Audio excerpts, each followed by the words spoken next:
Good evening. If you want to take a seat, there's plenty of seats up here if you like. Okay, you can just stand back there and look handsome. All right, good evening.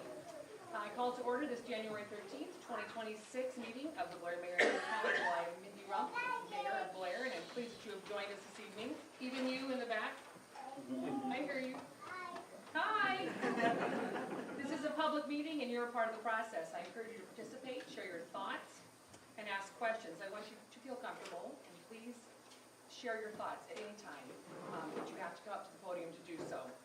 We have several rules to help us proceed with this meeting, and I ask that you keep them in mind. Please turn off your cell phones. If you need to take a call, step outside the chamber. When you wish to speak, simply raise your hand, and I will acknowledge you, and you can come forward to the podium. Brenda Wheeler, our city clerk, must record who you are, so please state your name, spell your last name, and state your address. Keep your remarks brief, about 3 minutes, so that others have the opportunity to speak. And please, this is very important, direct your comments to either myself, to City Council, or to our city staff. A copy of the Open Meetings Act has been posted by both exits, and we will begin this evening with the roll call of members. Banner? Present. Paulson? Here. Long? Here. Wolf? Here. Willis? Clark? Here. Fletcher? Yep. Highfield? Here.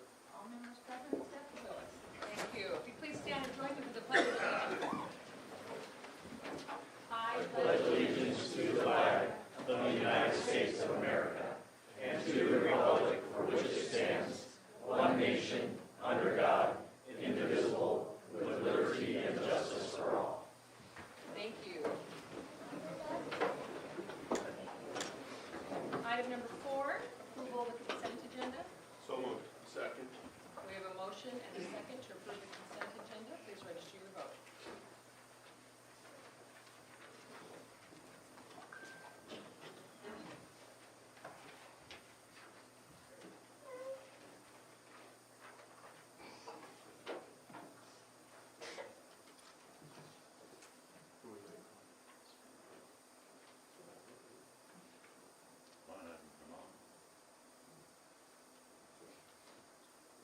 All council members present voting aye.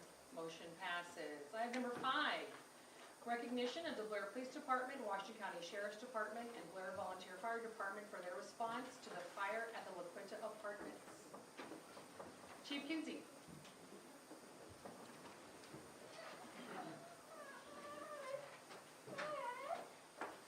Thank you, Mayor and Council. I'm inviting Sheriff Robson and where's Chief Aiden right back here. Come on up with us, please.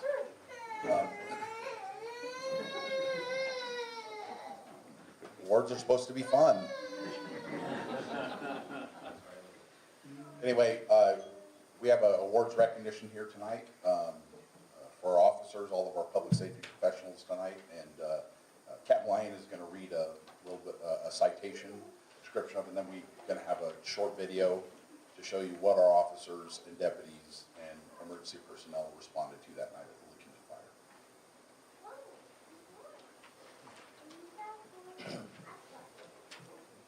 fire. In the early morning hours of November 27th of 2025, officers of the Blair Police Department and deputies of the Washington County Sheriff's Office responded to a structure fire in an occupied apartment complex located at 1616 Adams Street. Upon arrival, they encountered a rapidly advancing fire with thick smoke filling the building and numerous residents still trapped inside. With complete disregard for their own safety, responding officers and deputies immediately took action, demonstrating exceptional courage, unwavering commitment to the preservation of human life. They made repeated entries into the smoke-filled structure under hazardous and rapidly deteriorating conditions. Through coordinated and decisive efforts, they located and safely evacuated approximately 24 residents. Their heroic actions directly prevented serious injury and likely loss of life. Even after the evacuation was completed, they assisted fire personnel with securing the scene, ensured All residents were accounted for and established a reunification area for displaced occupants. Recognizing the dangers posed by below freezing temperatures, they coordinated emergency shelter resources through local churches, American Red Cross. Blankets, clothing, and supplies were distributed to the residents who fled the building with nothing more than what they were wearing. The courage, professionalism, compassion displayed during this incident reflect the highest traditions of public safety service. Their actions embody the true meaning of heroism and stand as a testament to their dedication to protecting the lives of others. For their extraordinary bravery and selfish actions during the structure fire, 1616 Adams Street, following individuals are deserving recognition with the Heroism Award. From the Blair Police Department, Sergeant Trevor Whitrock, Officer Austin Peck, Officer Jacob Flynn. From the Washington County Sheriff's Office, Sergeant Colton Bevensey, Deputy Justin Jorgensen, and Deputy Reed Livermore.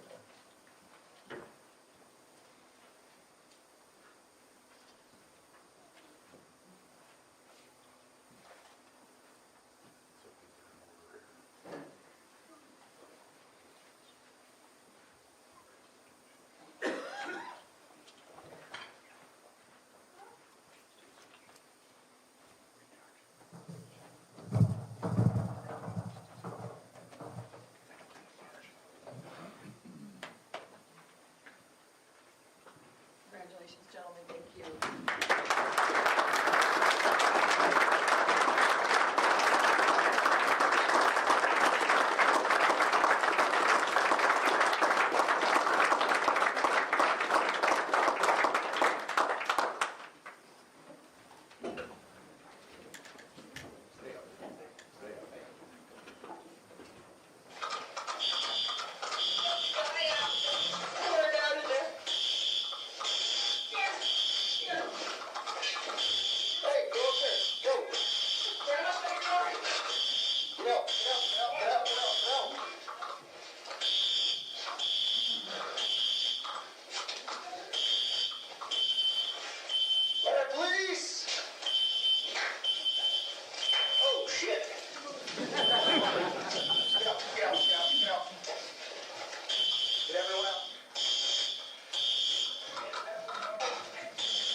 Along with that,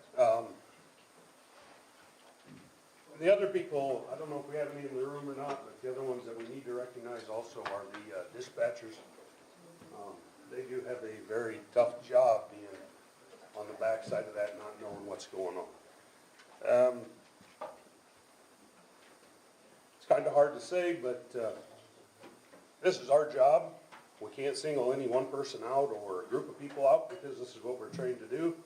But I'd like to, on November 25th at approximately 1:21, the Blair Volunteer Fire Department, along with Fort Calhoun Fire Department, was dispatched to the department with reports of parties trapped. Due to the nature of the call, additional manpower was immediately requested from Kennard, Herman, Arlington, and Bennington fire departments. Upon arrival, initial crews conducted a rapid and thorough search of the apartment building, rescuing several tenants with simultaneously initiating an aggressive fire attack. Crews were able to quickly clear the structure and limit the fire damage to the apartment of origin, preventing further spread and minimizing overall property loss. A coordinated response, professionalism, and dedication demonstrated by all responding agencies played a critical role in protecting both lives and property during this incident. The Blair Volunteer Fire Department extends its sincere appreciation to our mutual aid partners for their teamwork and commitment to serving our communities. And along with these law enforcement professionals that also help us not only on this particular call, but every call that we go on that they're there, we truly extend gratitude to what they do and the help that they give us also. Thank you. Thank you.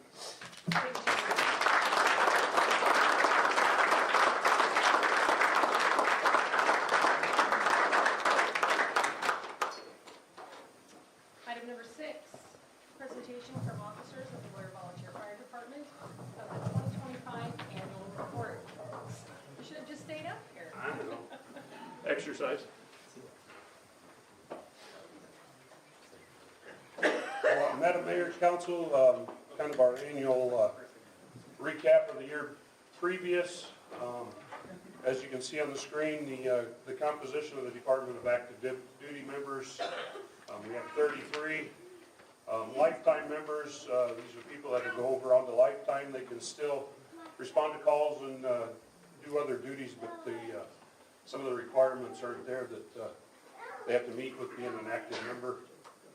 We have 2 medical leave, or 2 members on medical leave, and then we have a cadet program with 8 participants. These are the kids from the high school that participate with us. We have 3 senior cadets that are allowed to go on calls with us during certain times. They've been a tremendous asset to us. And then we have 5 that are, basically they come up, they do training with us, they do training on their own, kind of get to know the job, and then as they get older, they can move into the senior cadet situation where they can actually respond to calls. Yes, I got it.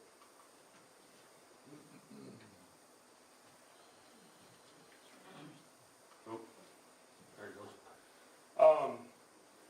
Last year we had, we responded to 1,420 calls for service, 1,090 medical calls, and 330 fire-related calls. These are the totals for each member that is on the department as far as the number of calls that they responded to over the year. As you can see, there's quite a few.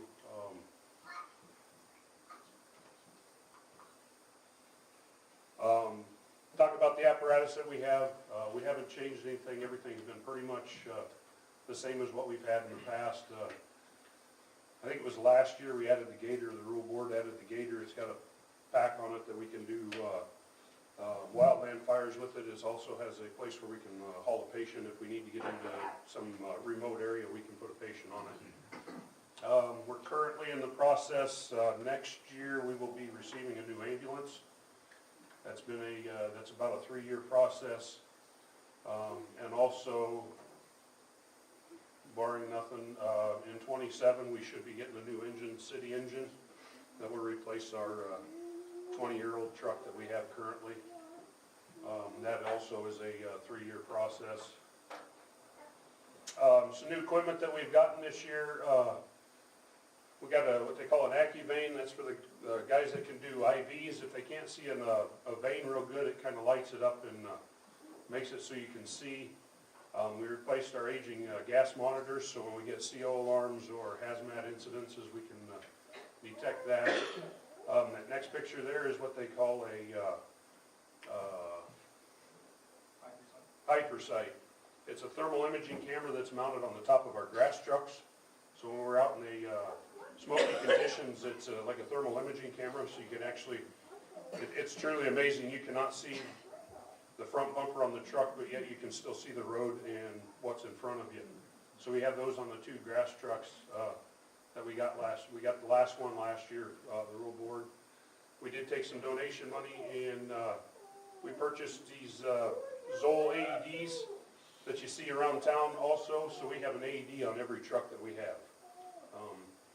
We kind of been lagging on that, and it's kind of one of those things that's like we probably should be doing that. So, and then we replaced some suction units on their rescue squad. That's some of the stuff that we've done. We did buy some new extrication equipment towards the beginning of the year that replaced some of the aging stuff that we have. As you can see from our call volume, from 2020 in the last 5 years, 2020 we had 882 calls, and 2025, like I said, we had 1,420. It's just been steadily going up. With those calls, 120 calls for service, surpassing last year's by 105. And then, including the busiest day that we had this last year, August 9th, we had 33 calls for service in one day. That was during the storm. In total, these incidents accounted for over 968 hours of on-scene response time alone. That does not count our training hours that we've had. So you can pretty much, I'm guessing, just about double that number when you add in the training hours that we have. We conduct countless hours training, maintaining equipment, conducting inspections, participating in community events, and administrative duties that we have.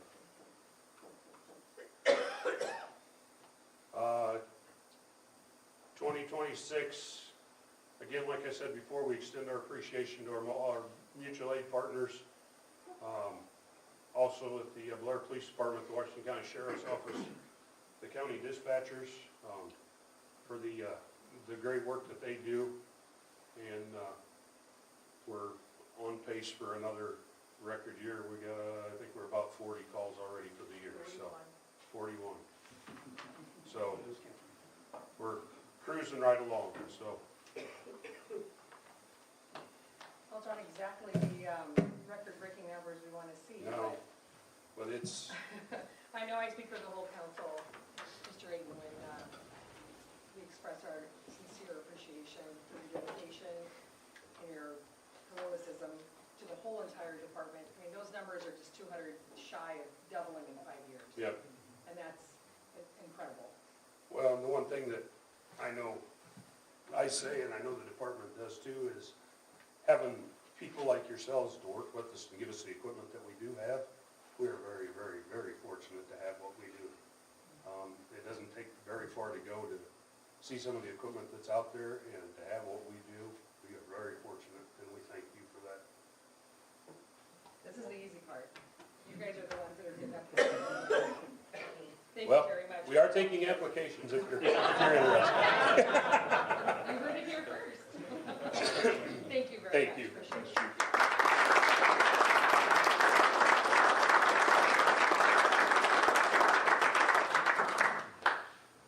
Item number 7, consider resolution number 2026-01, approving the mayoral appointments of lateral police officers for the Blair Police Department.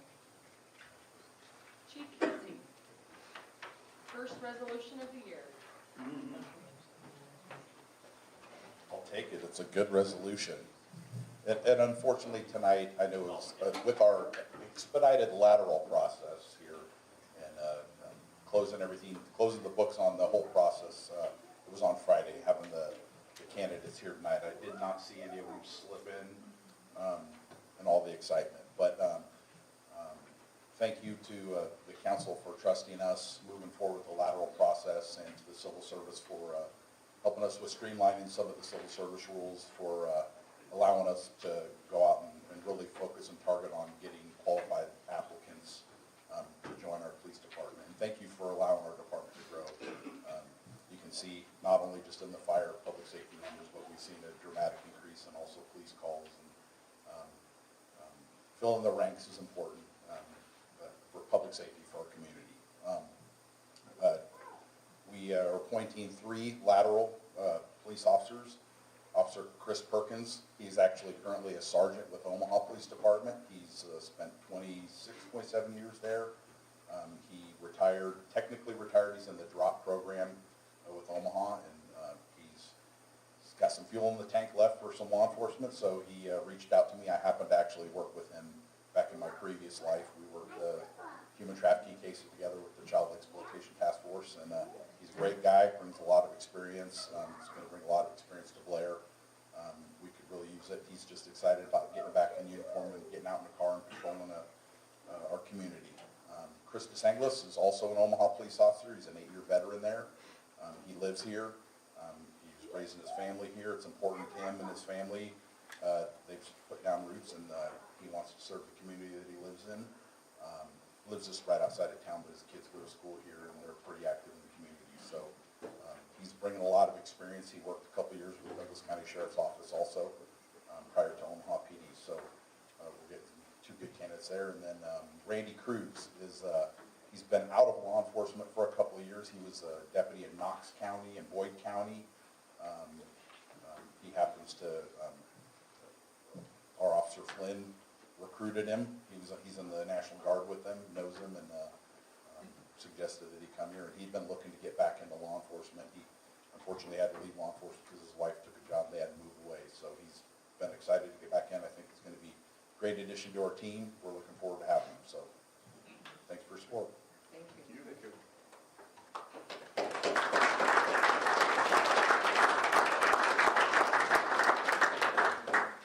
I'd like to introduce resolution 2026-01. Resolution number 2026-01 was introduced by Councilmember Highfield, approving the mayor's oral appointment of lateral police officers for the Blair Police Department. I'd like to move to adopt resolution number 2026-01 as presented. Second. We have a motion and a second to adopt resolution number 2026-01. Please register your vote. All council members present voting aye. Motion passes. Item number 8, we have the promotion and badge pinning ceremony for Joshua Hathaway for his promotion to sergeant. Come forward. Come on up here, Sarge. I'm going to move this out of the way and talk like this, right here, if that's okay. Yes. Sergeant Hathaway, bring your family. Why don't you stand right over here, Sarge? Right there. This is we're starting a tradition. It's a long-standing tradition that we formally recognize our people that have gone through the promotion process and are taking the next step in their law enforcement profession. It's a big night, Sergeant, for you guys that are in command, and I'm sure you can back me up on this. Sergeant is the most important position that we have in any law enforcement agency. It's the most. You wear both hats. You're a police officer on the street, and you're also a manager. It's so you got to wear 2 hats, and you got to make those decisions out on the street, and you got to take action, and that's why we promoted you, Josh. Sergeant Joshua Hathaway began his law enforcement career with the Nebraska Department of Corrections, serving from 2008 to 2015. During his tenure, he promoted through the ranks to corporal and sergeant and served as a crisis negotiator, including active negotiations during the 2015 Mother's Day riot. In 2015, Sergeant Hathaway joined the Blair Police Department, where he served as a police officer assigned to patrol until 2019. That year, he was selected to become an investigator, assigned to the 3-Corps Drug Task Force, working complex narcotics investigations across multiple jurisdictions. In 2022, he's promoted to detective, continuing his work in advanced investigations. In 2025, Sergeant Hathaway was selected as a part-time task force officer with the Drug Enforcement Administration, further expanding his role at the federal level. Throughout his career with the Blair Police Department, Sergeant Hathaway has served in numerous specialized and leadership roles, including field training officer, drone pilot, drone team coordinator, right guys? firearms and rifle instructor, and de-escalation instructor. He also serves as a certified Glock and AR-15 armor, supporting departmental readiness and officer safety. Sergeant Hathaway's career reflects a sustained commitment to leadership, training, and service at the local, state, and federal levels. And tonight, his wife Sarah is going to be pinning his badge on for him.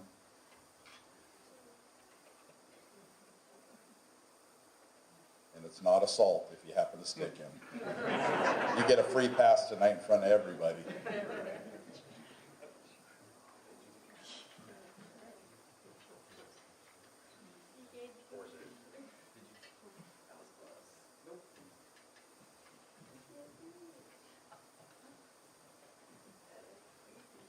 Congratulations, Sergeant Hathaway.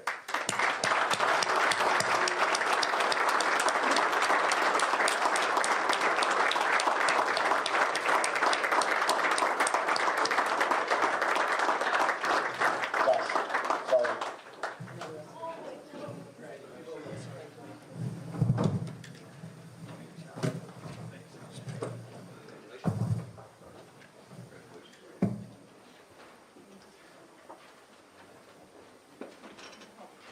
Item number 9, consider resolution of 2026-02, removing detective job description from the city-approved positions. Mr. Green.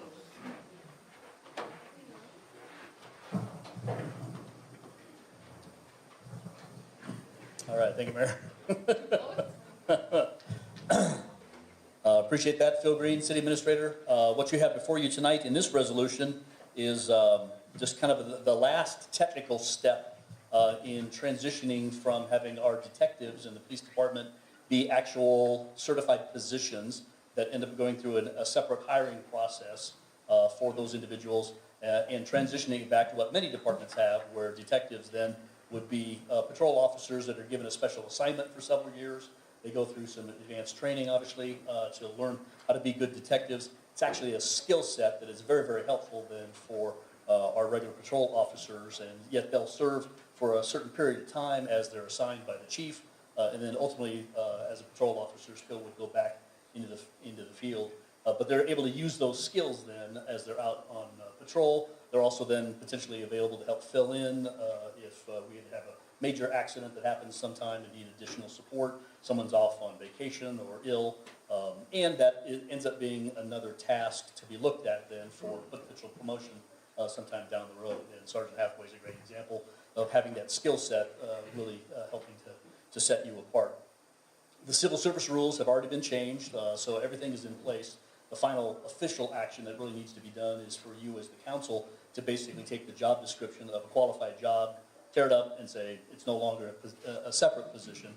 It's going to be an assignment then that the patrol officers are able to apply for, again, internally through the department. So any questions that you may have?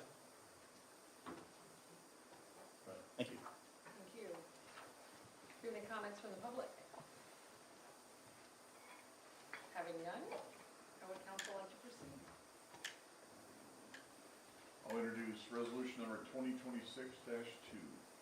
Resolution number 2026-2 was introduced by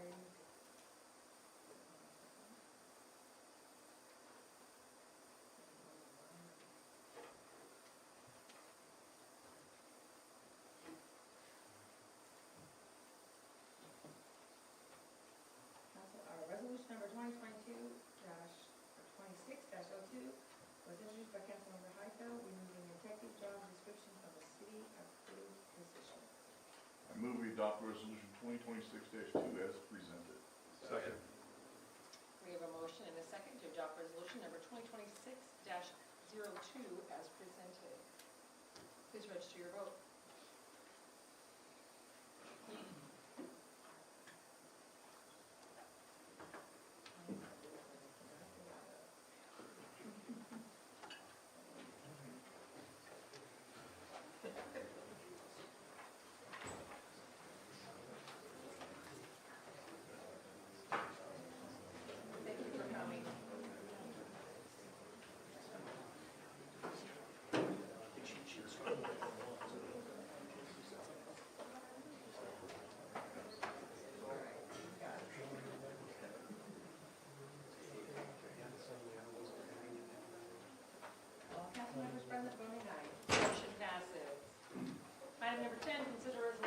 2026-03, amending an agreement for animal sheltering services between the city of Blair and the Friends of the Gentle Animal Shelter, increasing the annual fee to $101,760. Mr. Green. Thank you, Mayor. Yeah, this is an amendment then to the standing agreement that we have with the Friends of the Animal Shelter for the management of the shelter. Basically, these agreements are in place and continue on into the future until changed or modified. This now is adopting the full dollar amount, or at least what's stated in here right now. The $101,760 is the total dollar amount that was included in this current year's budget back that began in October. It's just now getting to this point. We have made our first quarterly payment to them, and so we'll be catching them up, and then there's quarterly payments for whatever the total dollar amount might be that you would approve tonight. So again, nothing else has really changed in this agreement other than the dollar amounts, and again, as I said, it was a dollar amount that was approved in the budget. So, any questions for me? Any comments from the public? Judiciary Committee. We did meet on this. We did talk that through the budget cycle, we asked the city administrators to go talk to the county and see if we can get some leverage from them to get them to pay some more money than they are paying now, which is zero, to help out the shelter as well. We agree that we should leave this in there since we approved it, and the dog pound needs money. We're good with that so far. Miss anything?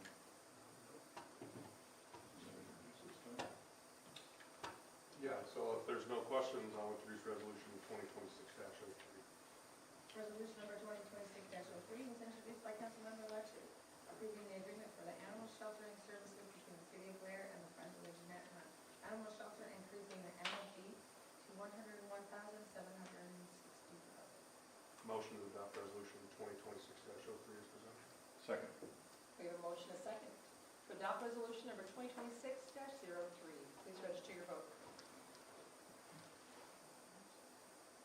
All councilmembers present voting aye. Motion passes. Item number 11, resolution number 2026-04, approving the plans and specifications for the Black Elk Nighthawk Park Pump Station project and authorizing staff to solicit bids. Mr. Heaton. Thank you, Mayor. Okay, we got new speakers in here tonight, so Yay. hopefully a little bit better. Yes. Yeah, my first item tonight is seeking your authorization to go out for bid on the Black Elk Pump Station project. I think, we maybe have touched on this over the last year on what we were looking at doing up there. I think everybody's familiar with Black Elk Park up on top of Vanna Hill. But as you, kind of hard to see in this shaded rendering here, but as you come into the park, I think everybody that's been up there is pretty familiar with the cell phone towers that's right there when you come in. And there's a couple buildings there. One of those is a pump station. And what our plan is to, along with some needed electrical upgrades, a third or an additional pump. So instead of 2 pumps, there'll be 3, so we'll have extra redundancy in that pump station. And then the new piece that will be added that people will notice up there is a generator that will be tucked in next to the cell phone tower buildings. Right now, that pump station, if we lose power, it's down. There's no water going through that pump station. So it was important to us to make sure that we've all, every year we seem to get a storm that knocks us out for a little while. That generator will be a natural gas generator. We don't have to worry about it. If a storm comes, we can still produce water and get water flowing for everybody. Through here, just kind of pointing out some of the highlights. Like I mentioned, a third pump and a backup generator. One thing I think is important that everybody realizes that the water plant of the river produces the water and pushes that out through town to the various reservoirs. One of them being the West Reservoir that's at the other end of the parking lot at Black Elk Park, behind the Tower of the Four Winds. Right now, that reservoir is not used as much as it could be. And I know we've talked about potential for a water tower south of town eventually.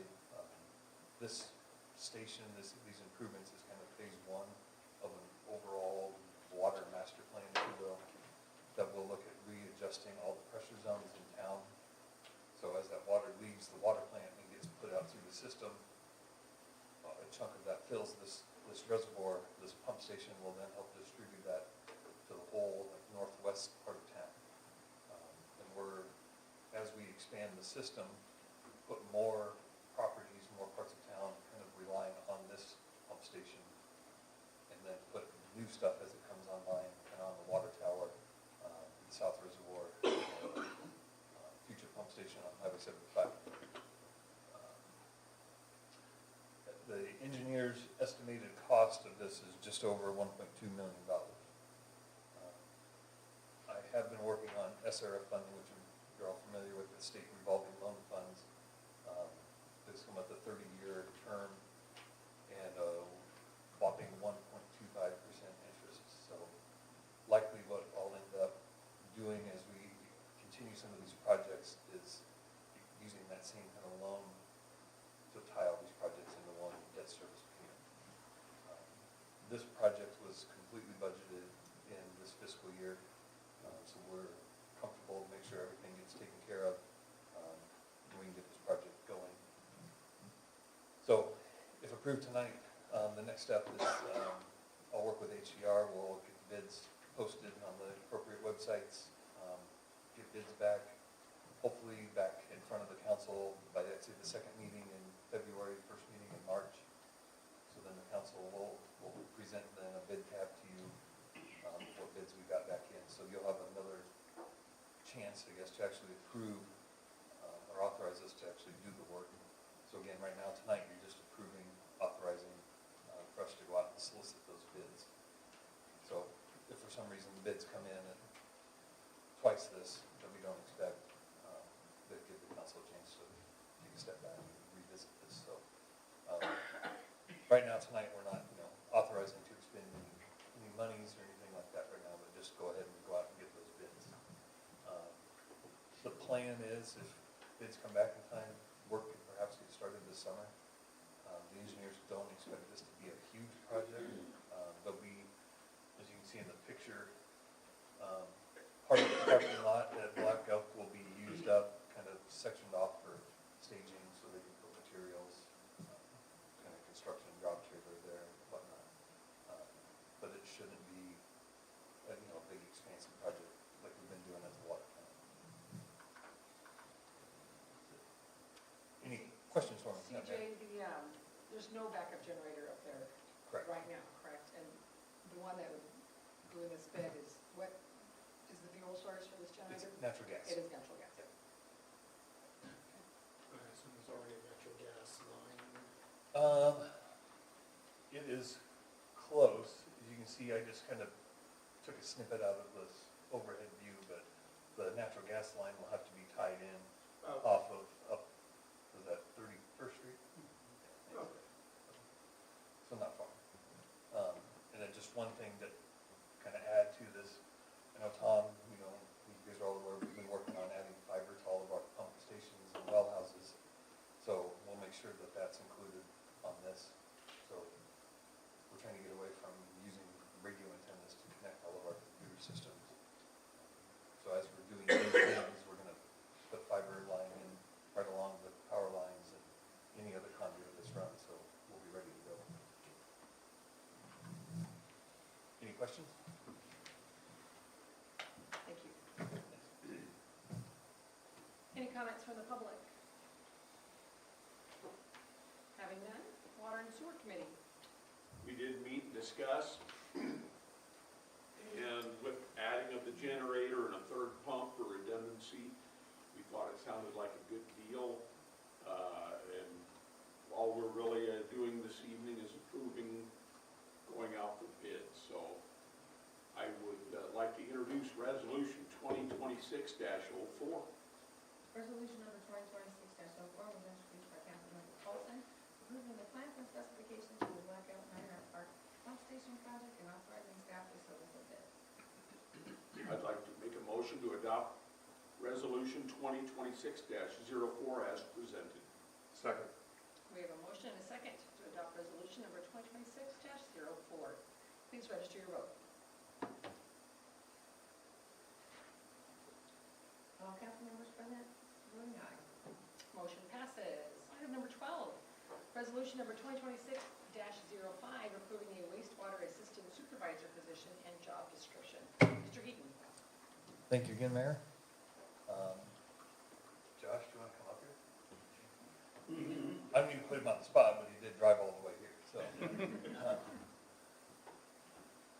I won't make you talk too much, but just to make the introduction, I don't know if everybody knows Josh Mattson. He's our wastewater plant supervisor. How long have you been with the state? 2003, so a good number of years, done an excellent job. Started out in the Parks Department, went down to the wastewater plant many years ago. As council remembers, at the start of this fiscal year, part of this fiscal year budget, we had funds in there for a third person. So for many years, the wastewater plant's just run by two guys. It's a lot of work. It's not exactly 24 hours like the water plant in that somebody has to be there by state law, but you guys are down there morning, noon, and night for alarms and call-outs, and plant checks. So we've been talking with Josh, now that they added a third person, we thought it would be more in line with all the other departments or divisions of public works to have a supervisor and an assistant supervisor. Right now, in all the other divisions that have somebody on call, the supervisor is usually out of that rotation, and it kind of falls on the assistant and the employees in the department. With only two guys, you guys are on call a month at a time? Have you been doing it 2 weeks at a time? So it doesn't leave a lot of time for getting out of town or relaxing when that cell phone could go off any minute, the pump back failed, or something's backed up. So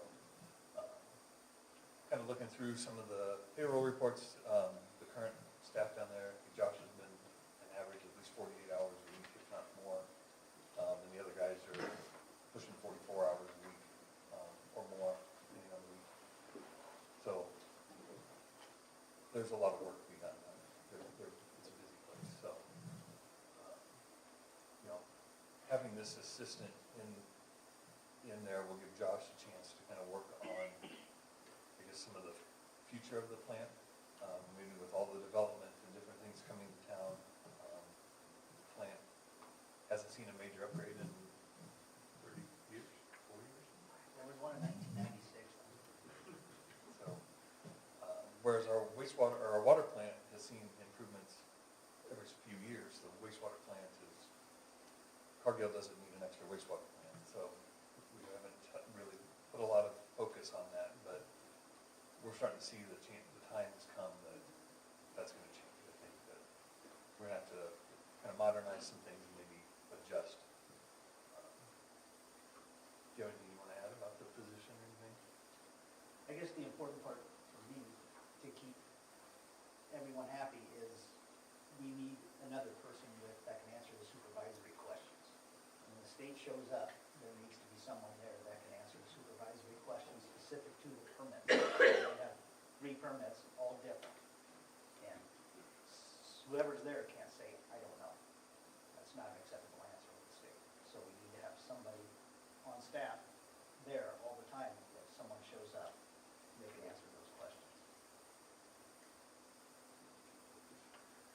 So, just to add, budgets and everything, this position was not originally included in this year's fiscal, the budget was one of the new positions. It was something we had talked about, but hadn't really kind of wrapped our heads around at the time until we got Riley, our third guy there.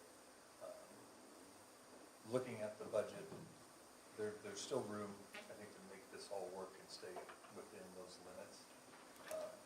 The third person didn't start at the very first of the fiscal year, so there was several weeks that we had budgeted for that position, but those funds weren't expended. And then it's extremely likely, if this position is approved, that we have a strong internal candidate that would likely take this position. And so we've already been paying their wages, so the difference on the year is, $152 an hour for the remainder of the year. So I put the kind of the mid-range pay rate on there, and that's just based off our pay scale, the center point. That doesn't mean necessarily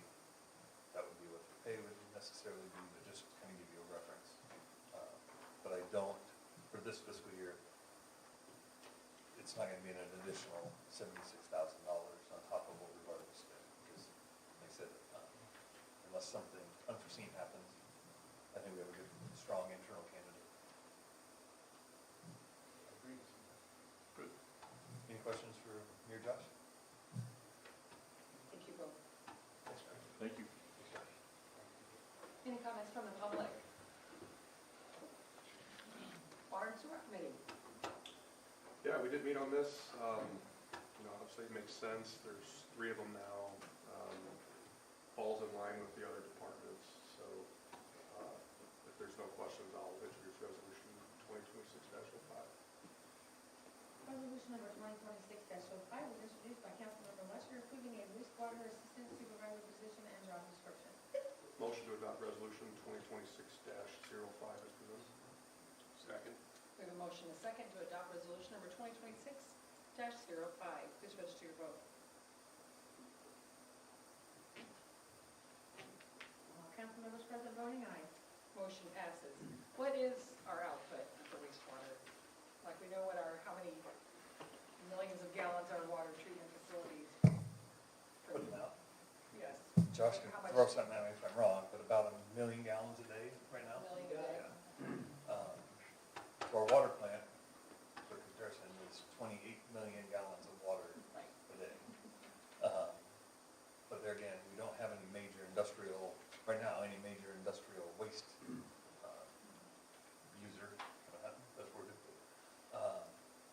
but the plant's capacity is 2 million gallons a day. And so we're getting close to that 50% point. And we're actually been working with some engineers on, historically, there's been a few times in certain quarters where we've kind of peaked over that. And we want to really watch that so we don't get to the point where we're at 75%. And now we've got to, quickly add on to the plant. And then not only just gallons, the volume of material, but the strength of material. So the waste plant, there's BOD loads, and Josh could go into that way more better than I could.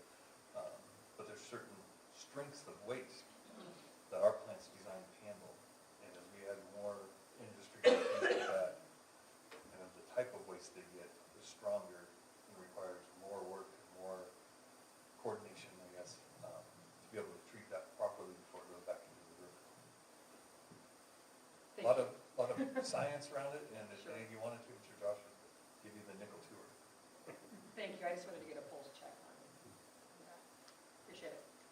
Item number 13, resolution number 2026-06, approving the purchase of Waterworth software for utility rate forecasting. Mr. Heaton. Thanks again, Mayor. It's my last thing tonight. Aaron, get this. So one of the, I know for residents, one of the big things is how much is my water bill going to be when we start talking about all of these projects and funds and millions of dollars, and that sounds like a big, scary number. And it can be. And I think the council remembers, so with SRF loans, pretty much every time we do a new loan, we have to basically prove to them that we can meet our debt service payments plus another 35%.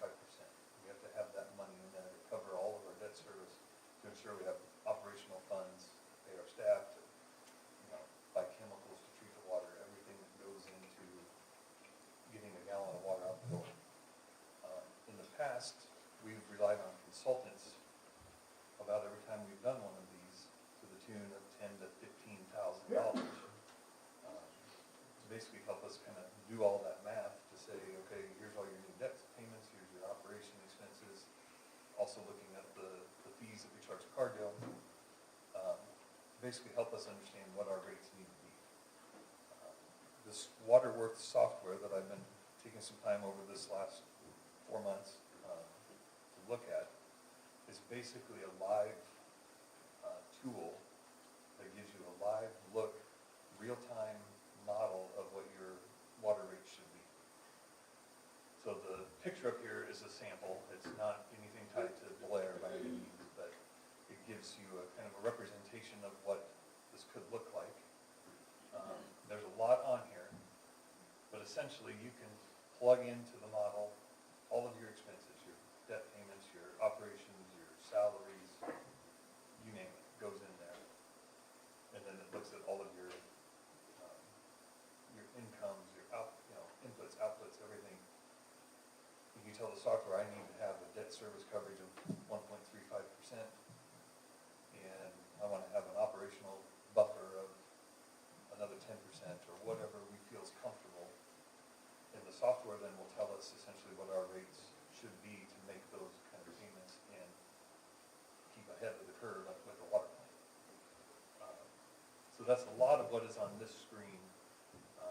Again, it's a lot of generic things kind of thrown in here to give a visual, but as we start building this out, I think on the next screen, this is kind of a predictive model of what you would get, where you plug in your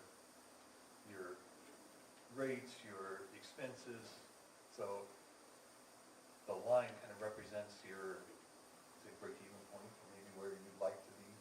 So you can plug all your information in and instantly know, all right, if I spend $1.2 million on a new pump station and don't do anything different, what's that going to do in 10 years? Well, you could chart this out in theory and see that, oh, we just plugged ahead without changing anything, we're going to be out of money in another 10, 15 years. So we want to have this tool as we keep expanding and keep adding things, and the plant keeps growing, both in with positions and capacity, a good way to track that and stay ahead of the curve without having to call a consultant every 6 months to help us analyze it. So this again is just some screenshots of what the software will give us. One of the nice things that I like about this, as you're all aware, is our rates are structured so that our commercial users pay a slightly higher rate, our rural users pay a slightly higher rate, and then Cargill, our big industrial giant down there, pays a much higher rate. But the software then will basically track like how many billing utility customers we have and what their usage range is, what type of customer they are, and then you can track kind of over the course of the year which users use more water, less water. All of that can kind of tie back into how we see, Cargill, for example, they're a big user, we know that, so we adjust their rates accordingly to help cover what they're using, the cost of the plant, the cost for all the expansions that we've done. So not only does it do some modeling, I guess, for rates, help us figure out our rate structure. And the nice thing is if I had a live version of the software right now, I could, as we're talking, plug in a $1.2 million new project and tell you instantly what that's going to do to, I guess, the bottom line, if you will, over the next couple of years. The other thing that historically, let's say down at the plant, maybe public works wide could have done better on is just asset management. So this software, we can put in all the equipment that we have, all of the pumps, the VFDs, filters. It all has a end of life date. You buy a car, it's good for 20 years or whatever. We can plug that into the software, and it'll help kind of predict out, okay, you bought a new pump, it's good for 10 years, let's say. The software will map out, okay, 2030, we need to get a new pump or a new SCADA system. All of that kind of figured into that, and that all ties back into the rates so that we can keep our rates current and not at some point just think, oh, we're ahead of the curve, let's cut our rates, and then next year we realize we need another $500,000 to go buy a pump. Being able to track this all in one spot, I think will be a great asset for the department and for the city. Just kind of cover up the stuff here, I guess it's, like I said, it's a real-time model, if you will, for our rates and all of our expenses down at the plant. Mentioned the asset management, and then like I I mentioned before, typically, most of the studies are about $10,000. The last one we did was just over that, and it just focused on water. This software, important to know that we can also put our wastewater rates into this and do the same kind of thing. So if we know 5 years from now, we're gonna need to add a train to the plant and wastewater plant to be able to handle more waste, we can start planning for that now and try to get ahead of the curve and possibly build up some funds to put into that. So the subscription for the software is $16,000 a year.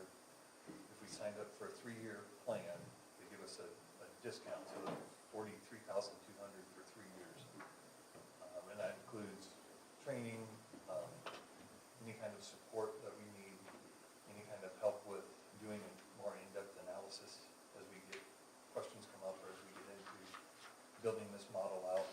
If I need help, what's it gonna do if I tweak this? I can call somebody up and they'll jump on with me and we'll go through. And when I talked to the Water and Sewer Committee about this last fall, they asked just what other towns use it. And in your packets is the full proposal from Waterworth. And I think nationwide there's over 300 communities that use this software. So you can see the comments from the Director of Public Works in Norfolk. They use it for water and sewer. They also do trash. So if we ever needed to figure out, kind of model any other fees, we could use that software, the software to do that also. I think there's 10 towns in Nebraska that use this. I reached out to all of them. I heard back from 2 of them over the holidays, but I'm sure they are just busy. The other one I heard back from was South Sioux City. They use it a little bit different, which is, I think, is kind of interesting, where they kind of help collect all the data and then turn that over to a paid consultant, kind of a hybrid approach. And they can take that. To me, if the software does it, I don't know why you need somebody to pay somebody else to look at your data. Teach them. Oh, yeah. Any questions for me? No, there's a lot. Yeah. When I was reviewing this the other day, I had a couple of questions, so I was like, okay, I was trying to wait and see if maybe they would answer before, but about how often do we need to do these water studies? We've done one probably every other year. We should do them more, I would say. I think because they're doing the full study is pretty time consuming and expensive. We probably don't do them as much as we should. But I'm working right now on new SRF loans for the new projects. So I very well could see as part of that. I think we finished one a year and a half ago. And then as we've added more SRF debt, I can see them saying, show us that you can make this work. And rather than doing an RFP, soliciting bids through various engineering firms to come in and do all this, once the software's up and running, in a matter of minutes, I could give them over. This comes out to almost $10,000 or $15,000 a year compared to every 3 years, 20 grand. Just wonder if we're going to see a return on that investment that makes it balance out. And then I'm also concerned about this continuous rate management. It sounds like it makes it a little bit too easy when you're factoring in, say, these projects you're talking about. Well, we're gonna put in a $1.2 million addition, so we need to adjust our rates by this much. I think it just makes it very easy then to say, well, we'll put in another $1 million, we just adjust the rates, rather than looking at other ways of controlling those costs. It seems to me if I was a water user, I'd be a little concerned, like, does this mean that rather than just based on my usage, that based on your debt, my monthly water bill is going to vary? Good question. So, first thing, any changes to that come before the council. So any changes to the rates would come to the council to talk about. What my approach to it is tie it to your budget. So it's not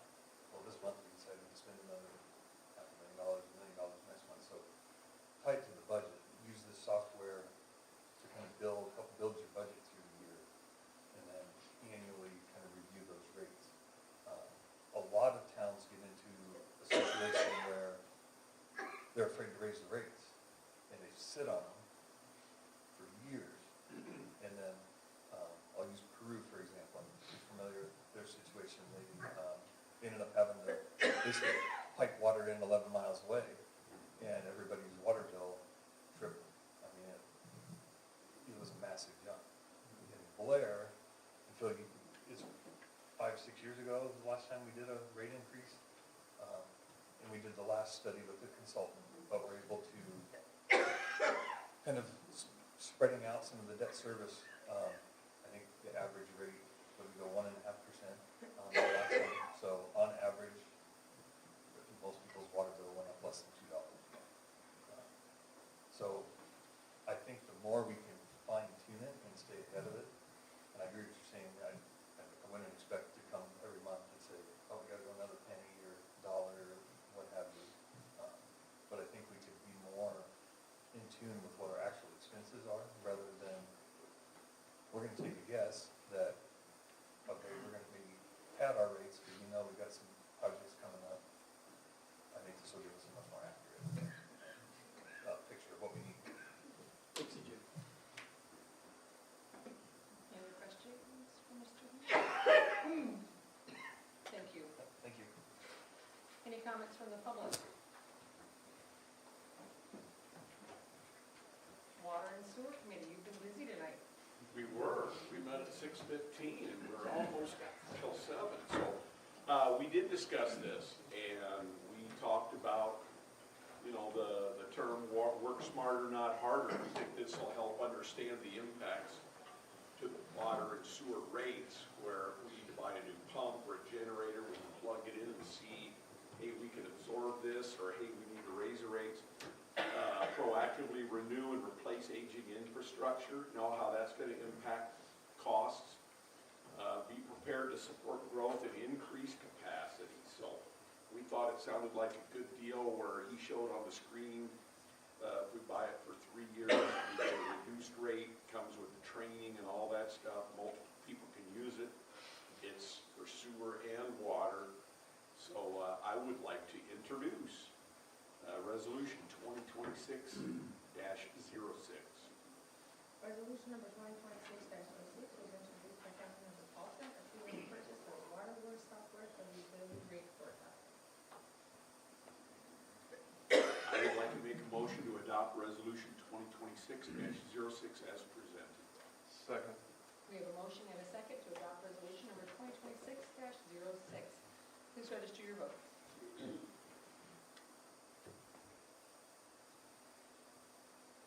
All council members present voting aye.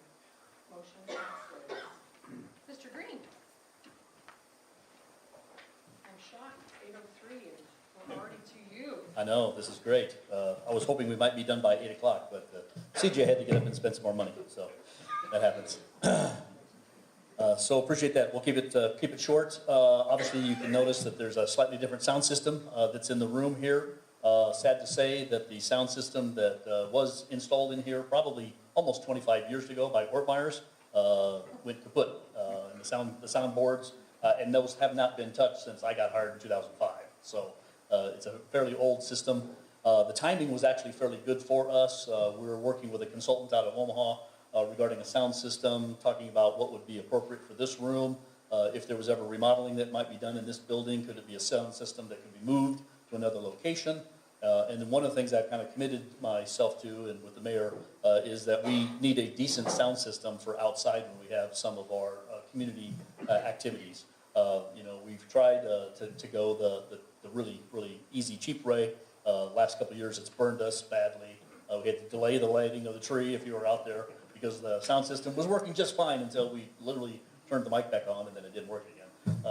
And so we're having them design one. We'll bring all that design to you. We'll ultimately go out for bid, and you'll obviously be the final arbiter of that. But unfortunately, we have what we have right now. It's kind of a temporary sound system here inside the council chamber. I want to give you a quick update on our software improvements that are going on in City Hall with our BSNA software upgrade. Obviously, the utility billing continues to be the largest component of that. We've been working very diligently since we went live in the middle of November with all of our customers. We appreciate their understanding as we had to work through this particular process. I'm very pleased to let you know that as of tonight, we have 67.4% of our people that are paperless. And so they've kind of listened to what we've been encouraging them to be able to do. This is the last month for them to avoid any kind of a fee. Starting next month's bill, if they choose to continue to get a paper bill, there will be that $5 fee that will be tacked on top of that. We continue to then use this software and learn all of its capabilities. And keep in mind, it's not just utilities, it's accounting, it does all of our community development, permitting, planning and zoning permitting, code enforcement, tracking. There's just a wide variety of things. Also does business licensing and some other things, animal licensing we're working on right now. So I continue to stress with our staff, don't be satisfied with a brand new program. It's clunky, doesn't seem to work exactly the way you want it to. You got to push through that all the time, and we're really pushing hard on our vendor to help us get things working more efficiently. One of the things that's kind of clunky right now, and I'll acknowledge that, is the monthly reports that we would normally be getting you. So I apologize that we don't seem to be getting them out any quicker, and they may not have all the kind of detail that you want. We're still understanding the capacity and working again with the vendor on that. We hope to have that resolved this month so that starting in February, you have your customary reports back. And we're actually working on an online feature so that all of you can have an account. And if you ever wanted to go out and look at individual invoices, drill down in, see exactly what the expenses are, you'll have the capability to be able to do that. So be looking for an email. You should be getting that sometime this week. You'll have to set up an account with them. There's the blessed two-factor authentication that you'll have to do, but it's tied into your city government email account. So the very first time you log in, you'll have to go back, look at your email, get that code number, type that into the software. And then we hope to have a dashboard that's designed specifically for all of you as council members to kind of give you some good information there. Any questions on that before I go on? I know software and utilities is a big deal for us right now, but this was a much needed upgrade that had been put off for a long period of time. Did want to finally then just give you an update on the various job positions that had been approved in the fiscal year 26 budget. You saw earlier tonight we had 3 police officers, all lateral, which is great for us because it really speeds up the time that we can get them back on the street and helping us out. But I wanted to give you an update on the other job positions. As CJ had mentioned, we have hired the 3rd wastewater treatment operator. In fact, this was an internal transition, and so Riley Hansen, who had been working over at the water treatment plant, decided to go over to the wastewater plant and work there. So now we have another spot at the water treatment plant to be advertising for. We will be advertising for the utility worker position either this week or the next week. Again, we'd agreed to kind of hold off on that. There isn't as much to do over the winter months for those. Plus, from a budgetary standpoint, it helped for this very first year to kind of do about a half year on that. So we'll be advertising soon for the utility worker. The community service officer used to be our animal control part-time, went full-time under the auspices over at the police department. So a community service officer, Brett Gunderson, who was our former part-time animal control officer, took that position. Again, mentioned the police positions earlier. Again, you had authorized several different positions too, so we still have 2 open sworn officer positions to continue to advertise for, and we hope to try to get those done. I don't know if we've ever, or maybe just for a month or 2, had all of our sworn positions filled all at the same time. So we're excited to get these 3 eventually on board, and hopefully 2 more coming soon. You had authorized another position in the technology area, so our technology support specialist is Jacob Robertson. He started in late December, so he's been with us for not quite a month, but he's learning the ropes. He's been out and about thanks to Tom's good leadership in that area. We have a really nice help desk feature, so all of our employees, it's fairly easy for them to notify exactly what the issues are that need to be addressed, and they're working diligently to get all those things caught up. And as you know, we have just a lot of technology across the city. Police department has a lot between body cameras, cameras in the cars, all those kinds of things, plus all the technology that's up at the library. And then lastly, big position for us was our deputy city administrator for operations. And we did just get that position filled at the beginning of this month. So Dave Scott, I'm going to ask you to come on up and introduce yourself. Let me tell you a little bit about Dave. Dave is the former city manager from Sidney, Nebraska. So born in Lincoln and was looking forward to getting back on the eastern side of the state. So we're really thrilled to have some really good experience for him. So Dave, come on up and kind of introduce yourself to say a little bit about some of your background. And again, glad to have him here. He's basically working over the library, over the finance department, and again, he's a former finance director for Sydney, so comes with a lot of experience on the municipal side, which is great for us, and then also working with our city clerk as well as HR. Welcome. Thank you. What an honor, I need you closer, huh? Yep. All right.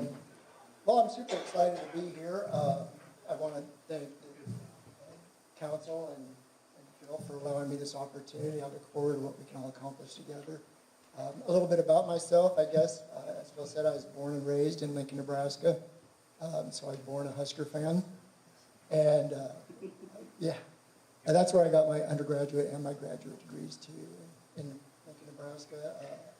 I worked in the private sector briefly. For about 7 years, I worked for Nelnet. They're in downtown Lincoln. Had several different positions there. My last one, I think, was senior business analyst, I believe. And when I decided to go to municipal government, honestly, it's I started out in Alaska, not Nebraska. I went to Bristol Bay, Alaska, to become the finance director for the Bristol Bay Borough. There's a lot of money in salmon, so that's a big job there. Did that for about 6.5 years, and then I decided it was time to get back to my home state, or what the natives would call the lower 48, and more specifically Nebraska. I looked around to see what was out there, and I saw a finance director job in Sydney, Nebraska, so I applied for that and was offered that position. I did that for about 3.5 years. And then my predecessor, the city manager that was ahead of me, retired. And the city council asked me to be interim while they did their search. And I guess they came to the conclusion that what they had already was what they wanted. And so they offered me the job, and I accepted it. I was the city manager there for about 5.5 years before deciding it was time for me to get closer to all my family in Lincoln and Omaha, and moved to this side of the state. And I saw this opportunity, and I thought it was a very good one. So I'm super happy to be here again. On the personal side, I guess I've got to enjoy some of my favorite hobbies along the way.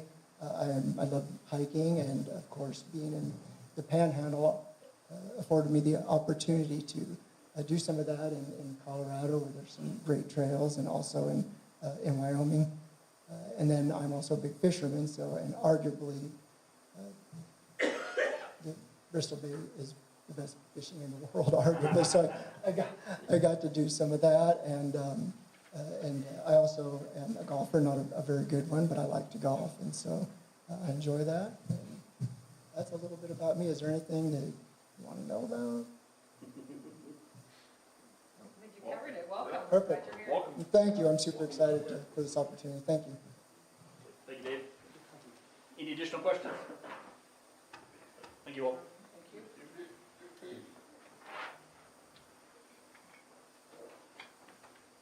Proposed motion to adjourn this meeting of the Blair